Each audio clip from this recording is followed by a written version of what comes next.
J'ai beau avoir été développeur front-end pendant plus de 10 ans, je n'ai jamais travaillé dans un grand groupe comme Google. Est-ce que j'en aurai le niveau ? C'est ce que je vais tenter de découvrir dans cette vidéo en codant des tests techniques qui sont généralement proposés lors des recrutements de ces boîtes. J'ai trouvé le site Great Frontend qui propose des tests techniques que vous pouvez trier par boîte et par difficulté. J'en ai choisi 3 de chez Google, un facile, un moyen et un difficile. Je suis plutôt confiant de mon niveau de dev front-end, mais avec les tests techniques, on sait jamais trop sur quelle bizarrerie on va tomber, alors je vous propose qu'on ne perde pas plus de temps et qu'on commence par l'exercice facile pour s'échauffer. Et j'espère vraiment que ça va juste être un échauffement et que je vais pas me chier dès l'exo facile. J'ai une réputation en jeu.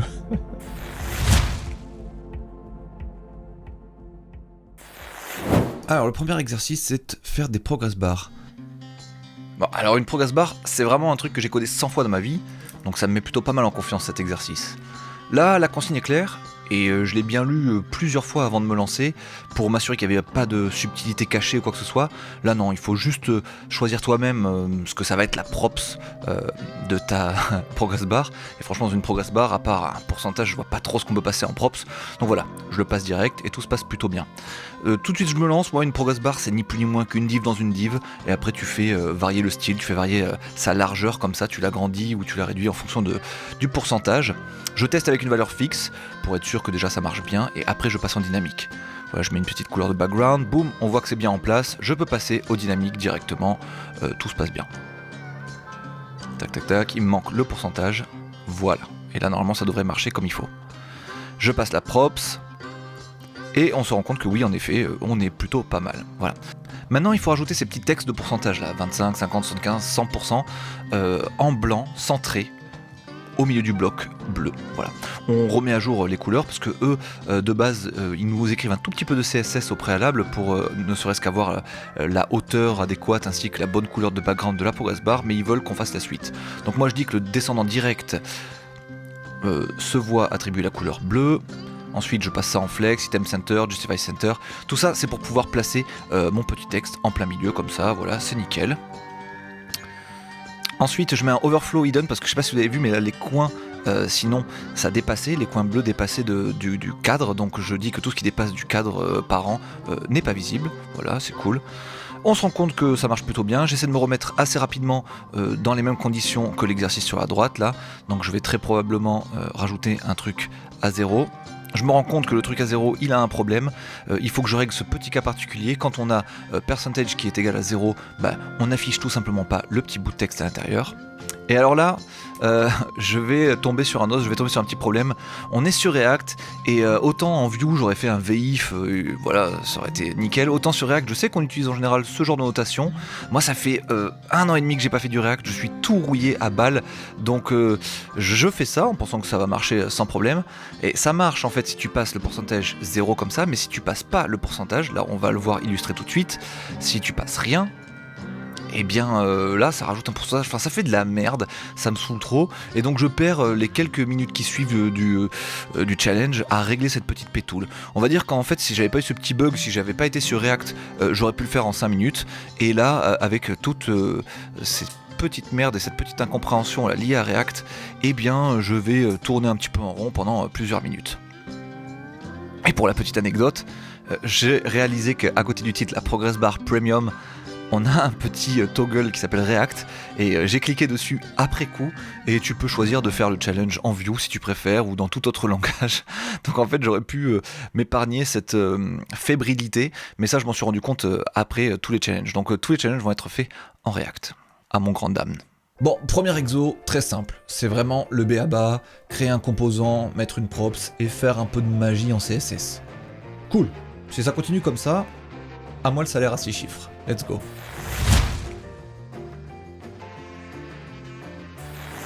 Bon, on enchaîne avec le tic-tac-toe. Bon, tout le monde sait ce que c'est le tic-tac-toe, pas besoin de...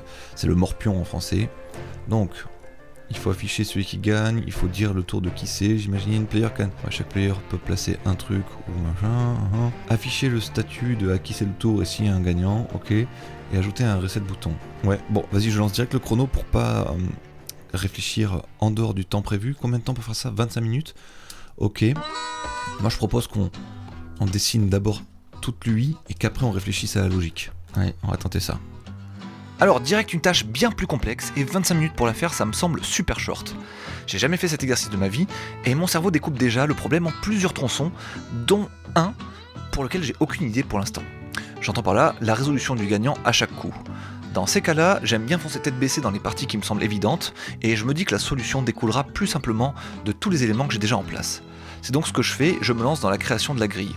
Alors, pour ce faire, il faut garder en mémoire le choix des joueurs, et à chaque tour, redessiner la grille en fonction de leur nouveau choix. Je fais le choix de représenter les cases vides par un 0, les cases occupées par le joueur croix par un -1, et celles du joueur cercle par un 1. Sans m'en rendre compte, cette décision intuitive va m'être très utile par la suite.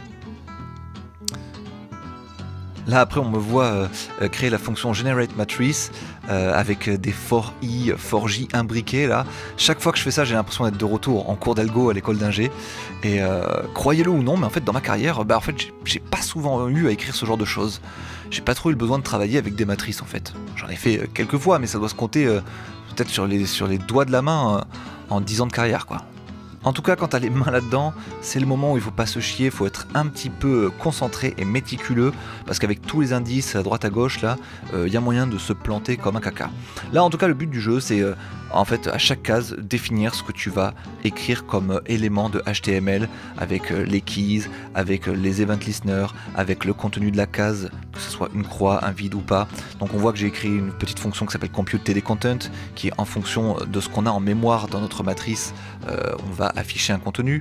On se rend compte que je galère à écrire ma fonction GenerateMatrice parce que cette logique encore React qui consiste à composer des éléments en dehors du DOM, moi ça me flingue, c'est un truc qui m'agace, c'est un des trucs que j'aime pas du tout chez React, le fait que tu peux mettre des petits bouts de HTML un petit peu partout, dans n'importe quelle fonction et tout, ça me flingue. C'est pas un truc avec lequel je suis à l'aise en gros, et chaque fois que je dois le faire, mon cerveau met toujours un petit peu de temps. Mais bon, c'est pas infaisable, hein. Je comprends comment se passent les choses, mais on voit là par exemple que j'avais oublié d'ajouter la balise TR autour de mes TD et tout. C'est des erreurs que je ferais pas du tout si j'écrivais le HTML dans l'ordre comme toute personne saine d'esprit. Je rigole, j'ai rien contre React les amis, mais c'est vrai que j'en ai pas fait depuis 1 an et demi et je fais que du Vue dernièrement, donc voilà, j'ai plus trop les automatismes.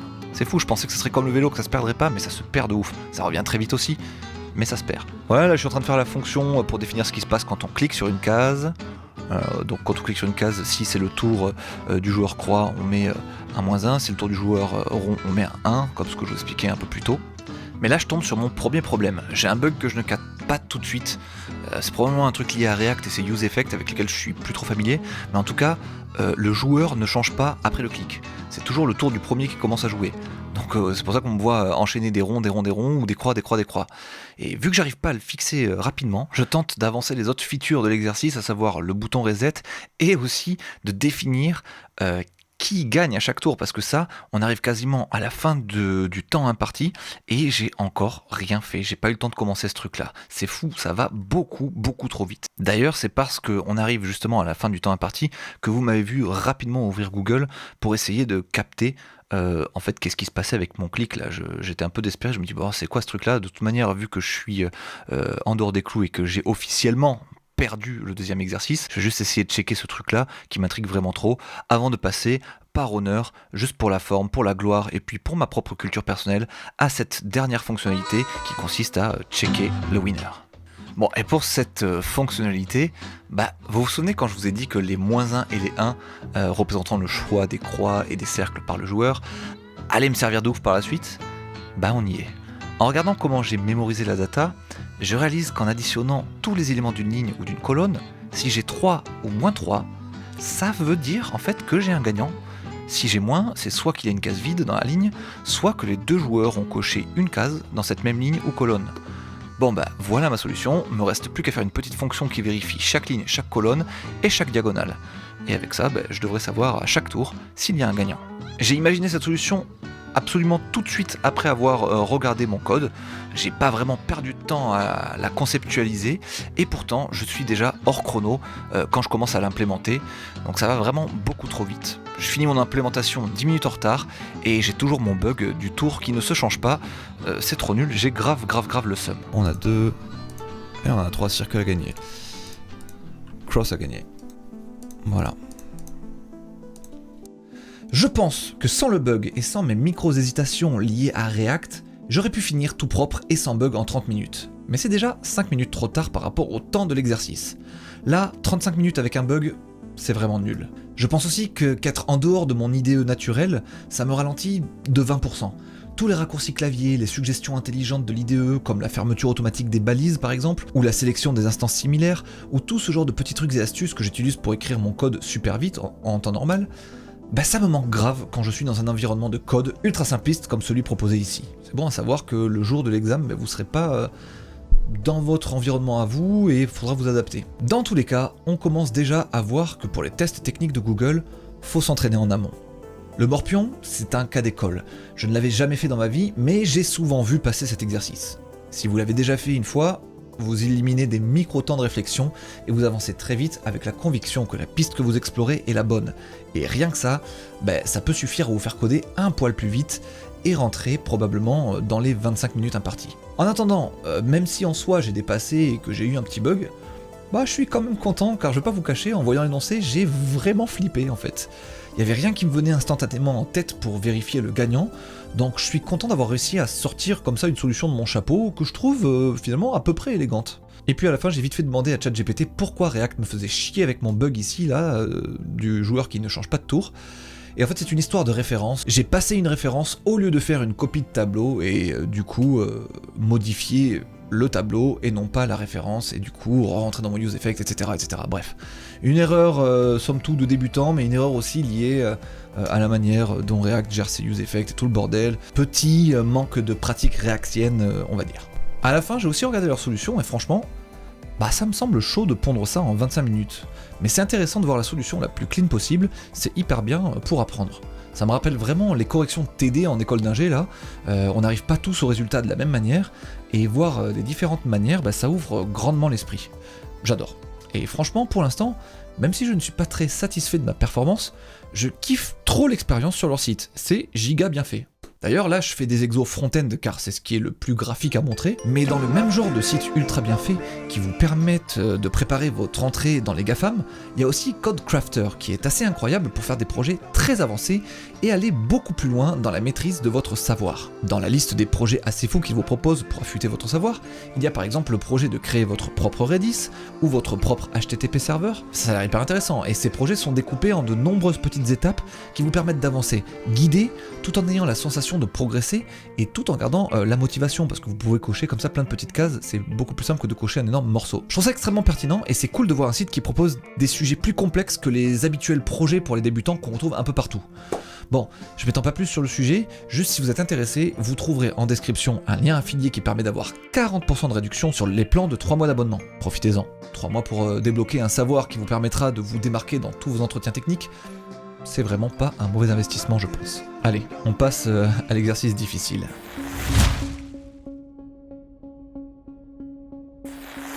Bon, le troisième exercice, Table of Content, c'est un hard que tu dois faire en 30 minutes. Sur des websites, il y a toujours des tags hash dans une hiérarchie donnée, blablabla. En fait, il faut générer une table des matières en fonction des hash que tu trouves sur la page. Bon, en gros, H1, H2, H2, H2, H3, H3, H3, machin. Au final, il faut que tu crées une liste comme ça, avec H1, H2, H2, machin. C'est intéressant. Je n'ai pas la moindre idée de comment faire ce truc-là, pour l'instant. Et on lance. Alors, c'est lancé. Vous vous souvenez de ces interros de maths où vous avez lu tout l'énoncé 5 fois, il reste genre 2h30 d'épreuve, et il y a strictement rien qui vous vient en tête pour avancer. Bon c'est quoi ce délire ? Il y a toute une partie que je vois très précisément, j'ai la logique en tête, mais alors la logique pour parcourir le DOM là, ça ne me vient pas du tout. Je suis pas sûr d'avoir le droit d'utiliser Google en plus pendant l'épreuve, donc dans le doute je le fais pas. Mais c'est la grosse merde, là j'ai le cerveau qui tourne dans le vide. J'ai l'intuition qu'il va me falloir partir sur une fonction récursive pour parcourir le document, mais les fonctions récursives, j'en ai pas codé depuis si longtemps que c'est pas du tout trivial pour moi. Et même avec cette intuition, y a rien qui me vient.